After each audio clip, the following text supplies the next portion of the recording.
My siblings banned me from their weddings because of reasons, so I didn't invite any of them to mine. They called me petty even through a family gathering on my wedding day, but it's all behind me now.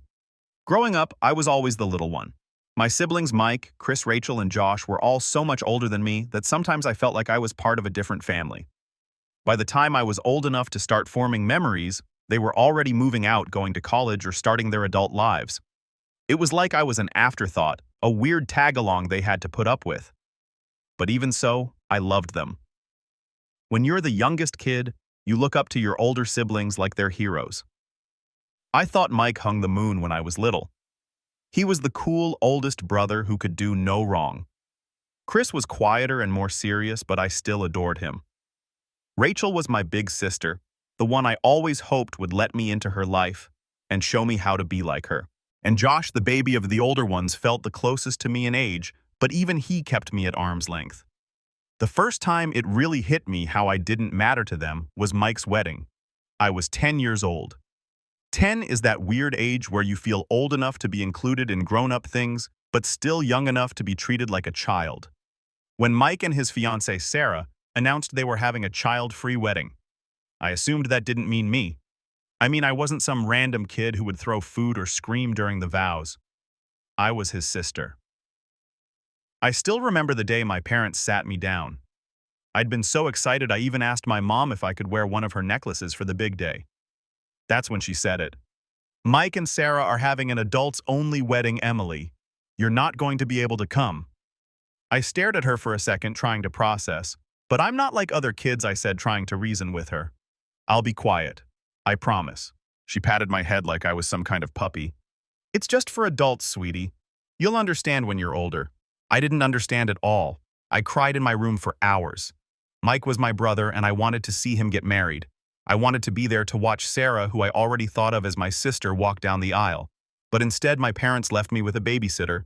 I remember the feeling of staring at the clock that day, imagining everything I was missing. When Mike came home from his honeymoon, I thought maybe he'd bring it up.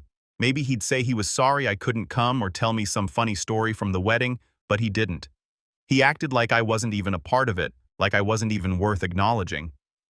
2 years later, Chris got engaged. I was 12 by then, and I thought things would be different. I was older, quieter, and very well behaved. I didn't whine or cause a fuss, and I made sure everyone knew it. So when they said his wedding was child-free too, I thought, okay, but this time I'll be invited. Nope. Once again, I got the same speech. Chris and his fiancée want the wedding to be adults only. Emily, it's not personal. Not personal. It felt personal. How could it not be personal when it happened twice? I tried not to cry this time. I was older, and I wanted to act more mature. I didn't beg or scream. I just sat quietly while my parents made their excuses. My mom even tried to comfort me. You'll have your own wedding someday, and it'll be wonderful. You'll see. But it didn't make me feel better. I was starting to realize something. My siblings didn't see me as family. At least not in the way I saw them. When Rachel got engaged, I was 15 by then. I was a full-on teenager who wanted nothing more than to feel included. At first, Rachel didn't even plan on banning kids from her wedding. She wanted everyone to come. But of course, the family had to get involved. My aunts and uncles kept saying things like, "It's so refreshing to have a wedding without kids running wild, and children just make things so chaotic." Eventually, Rachel caved. The rule became no one under 16. I was 15. 15. So close that it felt like a slap in the face. I went to Rachel and asked, "Can I just be an exception? I'm your sister. I'll be quiet, I promise." Rachel looked at me with this serious expression and said, "If I make an exception for you, what about the other kids? It wouldn't be fair." Fair? Are you kidding me? I lost it. I started yelling, "It's not fair that I can't go to any of your weddings. I'm not just some kid. I'm your sister." That's when my parents got involved. I got grounded for 6 months for disrespecting Rachel and causing drama. 6 months. I spent most of that time in my room just stewing in my anger and hurt. By the time Josh got engaged when I was 17, I didn't even bother asking. I already knew I wouldn't be invited. Sure enough, the announcement came. Child-free wedding. At that point, I was numb to it. I didn't cry, I didn't yell, and I didn't ask why. I just accepted it. But what really stung my cousin Amanda, who had just turned 18, was invited. I heard about it through the family grapevine. Apparently, they thought 18 was the cutoff. The irony wasn't lost on me. Amanda was only a few months older than me, but she got to go because she'd hit the magical age of adulthood. When my parents asked why I didn't make a big deal congratulating Josh, I just shrugged. I sent him a quick text. Congrats. Hope it's a great day. Then I locked myself in my room like I always did. By that point, I had started to check out emotionally. I realized that I just didn't matter to them. I wasn't their little sister. I was just a kid they barely thought about. And it hurt. It really, really hurt. Years passed after the last wedding. I stopped trying to fit into my siblings' lives because honestly, I was just tired. Tired of being the one left out. Tired of being the kid sister who no one cared about unless it was convenient for them. By the time I met my now fiancé Tyler, I'd pretty much checked out of the family dynamic. I didn't expect much from anyone anymore. Tyler was the first person to actually listen when I told him about my family. I remember sitting on his couch telling him about how I'd been banned from 4 of my siblings' weddings, and he looked genuinely shocked. Wait, they didn't invite you? Not even when you were like 15? Nope, I said, trying to play it off like it didn't hurt anymore. What the hell? You're their sister, he said. He just sat there shaking his head for a minute before adding, that's seriously messed up. I think that was when I realized it really was messed up. I'd spent so many years convincing myself it was normal. Child-free weddings sounded reasonable on paper. It wasn't like I was being deliberately targeted, right? But no, 4 times my family chose to exclude me. Not a single sibling thought, hey, Emily should be there. It wasn't normal. So when Tyler and I got engaged a few years later, I knew one thing for certain. My wedding was going to be different. My wedding was going to be full of people who actually cared about me. People who wanted to celebrate me, not just show up because it was expected of them. That's when I made my decision. I wasn't inviting my siblings. It wasn't some big dramatic moment. I didn't write an angry letter or announce it in the family group chat. I just left them off the guest list. Simple as that. I knew it would blow up eventually, but I figured I'd cross that bridge when I got there. The first sign of trouble came about 2 months before the wedding. My mom called me randomly one afternoon, acting weirdly chipper. I should have known something was up. So, Emily, she said in that voice she always used when she wanted something. How are the wedding plans coming along? Good, I said cautiously. Everything's almost done. That's great, she said, pausing for a moment before adding. Your brothers and sister haven't gotten their invitations yet. Did you send them out already? My heart started pounding. I didn't want to have this conversation. Not yet. Yeah, I sent them out, I said, trying to sound casual. She didn't miss a beat. Well, they didn't get one. Maybe it got lost in the mail. I sighed. Mom, I didn't invite them. There was silence on the other end of the line, just a heavy, shocked pause. Then came the explosion. What, Emily? How could you not invite your own family, your siblings? What's wrong with you? I gripped the phone and tried to stay calm. They didn't invite me to their weddings. Mom, not a single one of them. So I'm returning the favor. It's fair. She sounded like I just committed a crime. That was different. You were young. They didn't mean to hurt you. I laughed bitterly. Well, it hurt anyway, and now I'm done pretending like it didn't. She started in on the guilt trip immediately. Emily, you're being spiteful. Family is family. You don't just shut them out like this. What are people going to think? And there it was. What will people think? My mom's favorite concern. I cut her off before she could say anything else. I don't care what people think, Mom. This is my wedding, and I'm only inviting people who care about me. They didn't care enough to include me in their big days, so I don't see why they deserve to be at mine. She hung up on me. I wasn't surprised. That night, the group chat blew up. It started with Rachel being fake as usual. Hey, Em, did something happen with the mail? We haven't gotten our invites yet. Then came Chris Blunt as always. What's going on? Why aren't we invited? I stared at my phone for a long time, debating whether or not to reply. Part of me wanted to lay it all out to tell them exactly how much they'd hurt me over the years, but another part of me didn't see the point. They wouldn't get it. They never had, so I didn't say anything. I just left the chat on read. Tyler noticed I was quiet during dinner and asked what was wrong. I showed him the messages and he shook his head. You don't owe them an explanation, Em. They made their choices. Yeah, but I trailed off. They're going to make me out to be the bad guy. I know it. Let them, he said firmly. You know the truth. That's all that matters.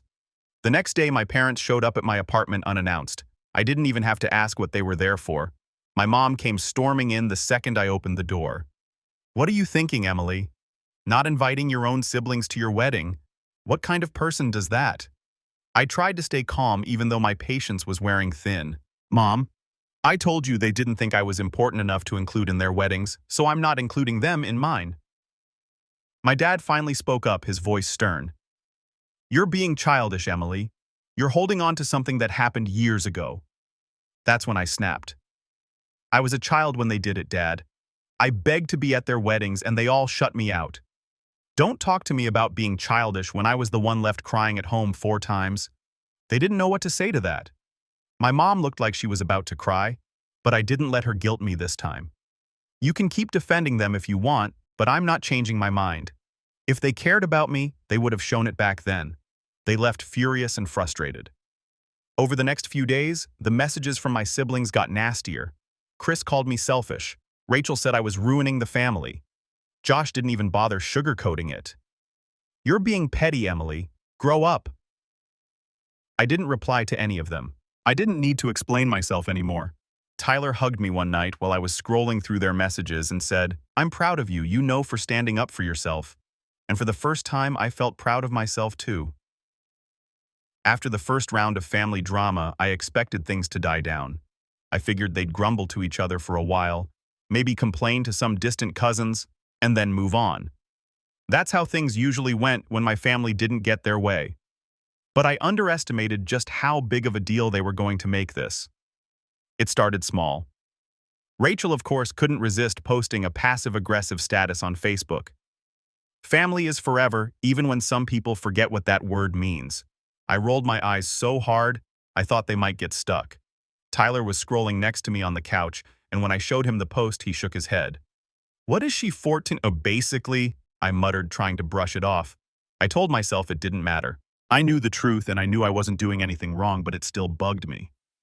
It's hard not to feel hurt when your own sister goes out of her way to take shots at you publicly.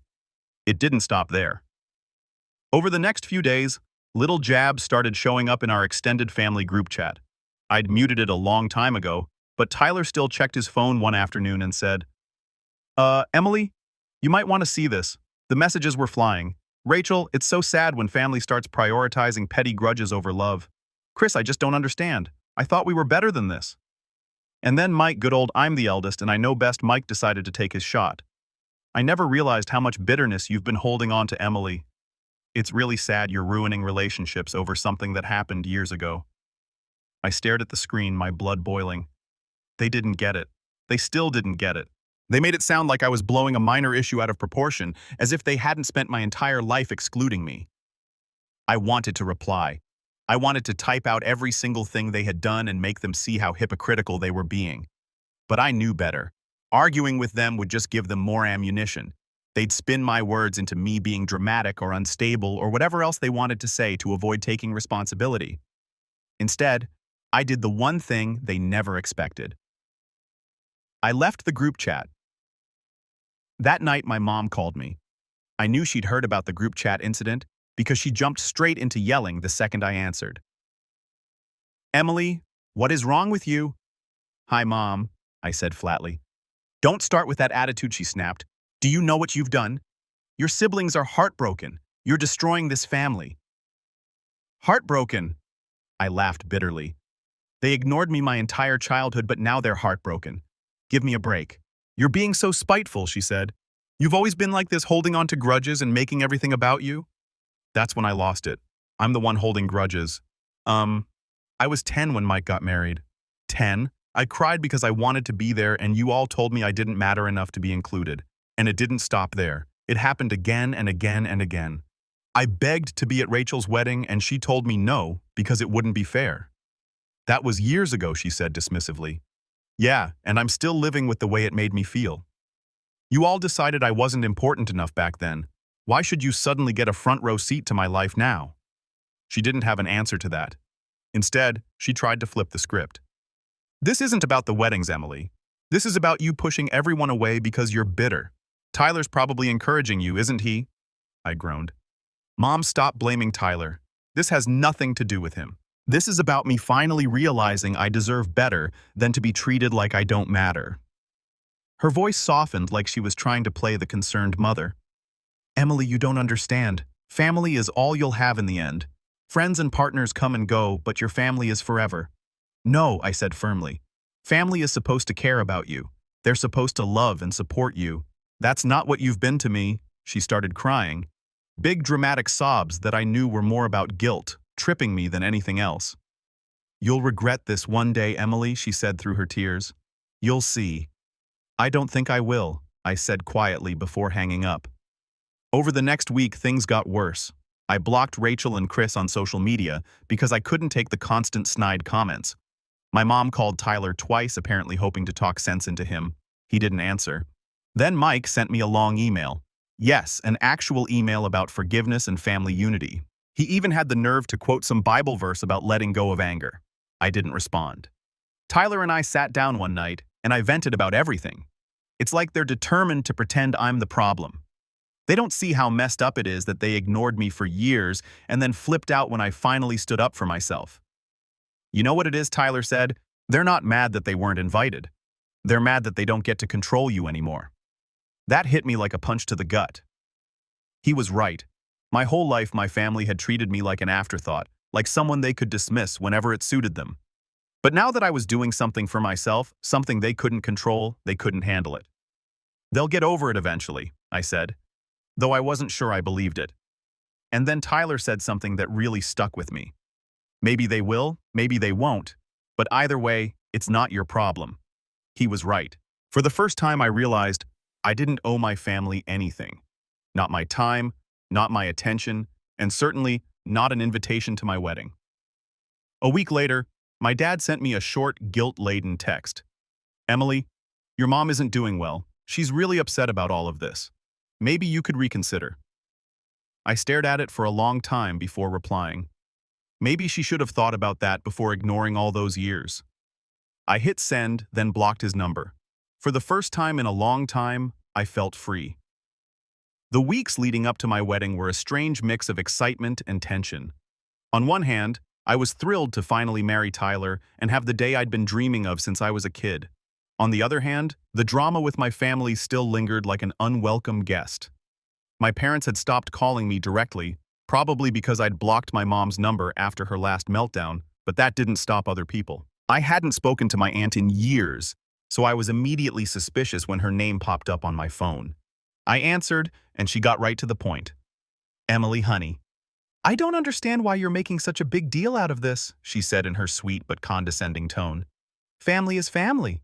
It's not right to leave your siblings out of your wedding. I sighed, gripping the phone a little tighter. Aunt Linda, it's not just about the wedding. This has been years in the making. I'm not going to change my mind. But it's family, she pressed, like that word was supposed to fix everything. I'm sure they didn't mean to hurt you back then. Can't you just let it go and be the bigger person? I closed my eyes, trying not to snap.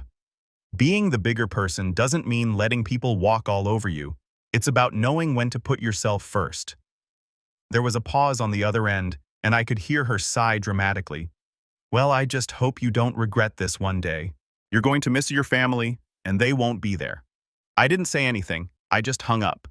The morning of the wedding, I woke up feeling an odd combination of peace and nerves. It wasn't the normal what if something goes wrong kind of wedding day jitters. It was more like I was waiting for a shoe to drop. I knew my family wasn't invited, but I couldn't shake the feeling that they'd find a way to insert themselves into the day somehow. But Tyler, being the amazing guy he is, refused to let me dwell on it. When I told him about my worries as we got ready separately, he just smiled and said, this day is about us. Nothing else matters. If anyone tries to ruin it, I'll personally escort them out. That made me laugh, and for the first time in weeks, I felt lighter. The venue we chose was perfect. It was small and intimate, a garden surrounded by flowers, twinkle lights strung through the trees, and a little gazebo where we'd say our vows. I didn't want a giant, elaborate wedding. I wanted something that felt real and full of love. And that's exactly what it was. My closest friends were there, along with some extended family who'd actually been kind to me over the years. It felt right. As I stood in front of the mirror putting the final touches on my dress, my maid of honor, my best friend Jenna, walked in and grinned. "You look amazing, Em." "Thanks," I said softly, feeling a wave of emotions. Jenna sat on the edge of the couch and watched me for a moment. "Are you okay?" I hesitated before nodding. "Yeah, I'm just, I don't know, sad, I guess. Not about today. Today is perfect, but about the fact that my family isn't here." She frowned and leaned forward. "Emily, it's okay to feel that. Just because you made the right choice doesn't mean it doesn't hurt." Her words hit me hard. I turned to look at her, tears welling up in my eyes. I wanted them to care, you know. I wanted them to fight for me when I was a kid, and they never did. Jenna stood up and hugged me tightly. "You don't need their approval. You have people who love you. Focus on that." I nodded, taking a deep breath. She was right. Today wasn't about my family. It was about me and Tyler. When the ceremony started, I was so overwhelmed by the beauty of it all that I forgot about everything else. I remember standing at the end of the aisle, staring at Tyler and thinking, this is it. This is what happiness feels like. As I walked toward him, I felt this sense of freedom wash over me. I wasn't the forgotten little sister anymore. I wasn't the kid who begged to be included and got turned away. I was a bride surrounded by people who truly loved me and wanted to see me happy. The vows were perfect. Tyler promised to love me, protect me, and always stand by my side, and I promised the same. By the time we said "I do," there wasn't a dry eye in the audience, including mine. The reception was everything I hoped it would be. We laughed, we ate, we danced until our feet hurt. My friends toasted to us, sharing funny stories and heartfelt wishes for our future. Tyler's parents, who had always been so kind to me, told me they were proud to have me as part of their family. At one point, I snuck away from the crowd just to take it all in. I stood at the edge of the garden, looking at the lights twinkling in the trees and the people laughing together. And I felt so full for so many years. I'd believed the lie my family told me that I didn't matter, that I wasn't important enough to be part of their lives. But standing there watching all these people who truly cared about me, I realized something. I mattered to the people who actually deserved to know me. Later that night, as the reception started winding down, one of my cousins pulled me aside. "Hey, Emily, I probably shouldn't say this, but," I groaned. "What is it now?" She looked sheepish. "Your mom and Rachel apparently threw some kind of dinner tonight, like as an alternative to your wedding." I stared at her for a second, then burst out laughing. "Are you serious?" She nodded. "I know it's pathetic. I just thought you should know." I shook my head, still laughing. "That's fine. Let them throw their pity party. I hope the food's good." I could tell my cousin expected me to be upset, but honestly I wasn't. If anything, it was proof that I'd made the right decision. My family had spent my whole life excluding me and then trying to justify it. Now that I was the one drawing the boundary, they couldn't handle it. At the end of the night, Tyler and I shared one last dance while everyone gathered around us. As we swayed together, I whispered, "I'm so happy we did this." He smiled down at me. "Me too, Em. This is just the beginning." And for the first time, I believed it. My family wasn't there. They didn't get to see the best day of my life. But that was their loss, not mine. Because as I looked around the room surrounded by love and laughter, I realized I had everything I'd ever needed. And none of it had come from them. I thought the worst of it was over after the wedding. I really did. The day had been perfect, everything I hoped for and more. And I felt like I'd finally moved on from my family's nonsense. I didn't miss them at the ceremony. I didn't spend a second wondering what it would have been like if they were there. I was surrounded by people who loved me, and that was enough. But if there's one thing I've learned about my family, it's that they don't like being ignored. It's almost like they couldn't handle the fact that I was happy without them. So they decided to stir the pot one last time. It started with a message from Rachel a week after the wedding. Of course it was Rachel. She'd always been the one to throw the first stone when it came to family drama. "Saw some pics from your wedding. I can't believe you had it in a garden. Looked casual, but I guess that's what you wanted."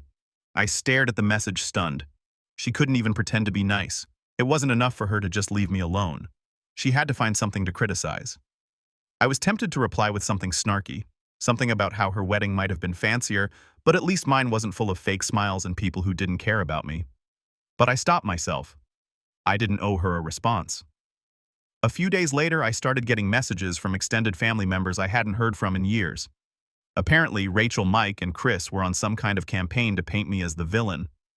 My Aunt Linda, yes, the same one who tried guilt-tripping me before the wedding, sent me another message. Emily, I don't know what happened between you and your siblings, but they're really hurt. Rachel says she tried to reach out and you're ignoring her. Maybe it's time to let go of the past. I sighed and rolled my eyes. How many times did I have to explain this? How many people did my siblings need to rope into this mess before they realized I wasn't budging? Tyler noticed I was frustrated and sat down beside me. Another guilt trip? He asked, glancing at my phone. Yeah, Aunt Linda again. She says they're hurt. He snorted. Hurt because they can't control you anymore. I smiled faintly. He wasn't wrong. I just don't get it. They ignored me for years. I begged to be included in their lives and they shut me out. Now suddenly, I'm the bad guy for setting boundaries. That's how it always goes, he said softly. When you start protecting yourself, the people who hurt you are the first ones to cry about it. The real low point came a few days later when my mom showed up unannounced.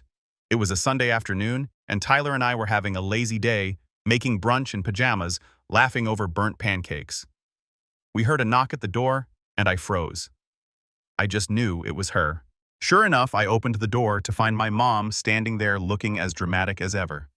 Emily, she said, her voice already carrying that familiar tone of disappointment. We need to talk. I sighed. Mom, now isn't a good time. She didn't care.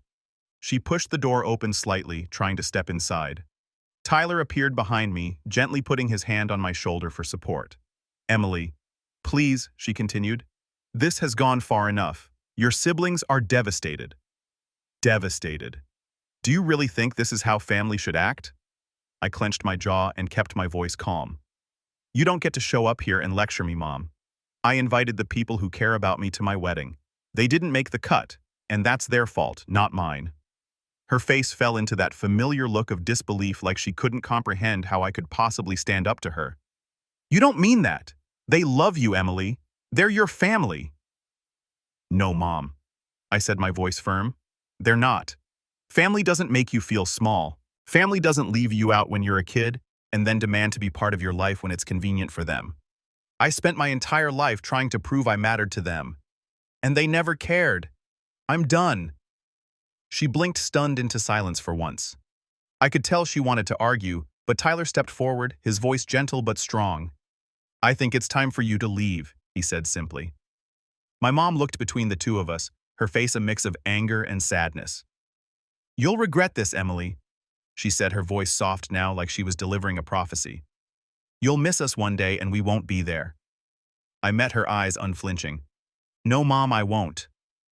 Tyler shut the door behind her, and for a moment I just stood there trying to process it. I thought I'd feel guilty, but I didn't. I felt relief. The next day I got a text from Chris. Mom said she came to talk to you and you slammed the door in her face. Real mature, Emily.